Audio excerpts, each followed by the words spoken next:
এই টাকাটা কোথায় পেয়েছেন? জানেন হাতে কত টাকা আছে? আপনি কি বাসা কোথায়? শ্রীরামপুর। তো আসলে টাকাগুলো তো আপনি রেখে দিতে পারতেন। আমি টাকা রেখে দেবো কেন? কাল সকালে গরু মাংস কিনতে পারতেন। গরু মাংস খেয়ে গেছি। আসলে আপনার টাকা হারিয়ে গেছে নাকি? কত টাকা ছিল? পুরো 7,000। যখন টাকা হারিয়ে গেল মানে মন মাইন্ড কেমন ছিল? ভালো ছিল না। ভালো ছিল। আজকে অনুষ্ঠানটা কি ভালো হতো? হতো না। আপনাদের সম্মুখে এতটুকু ঘোষণা দিচ্ছি, যে সহৃদয়বান ব্যক্তি এই টাকাটা পেয়েছেন তিনাদেরকে আজকে আইপিএম এর পক্ষ থেকে পুরস্কার দেওয়া হবে।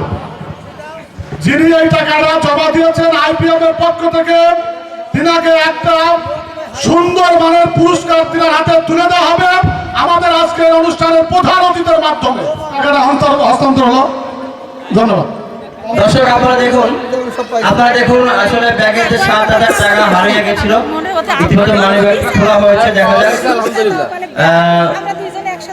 গুণা হচ্ছে এখন টাকা ঠিক আছে কিনা।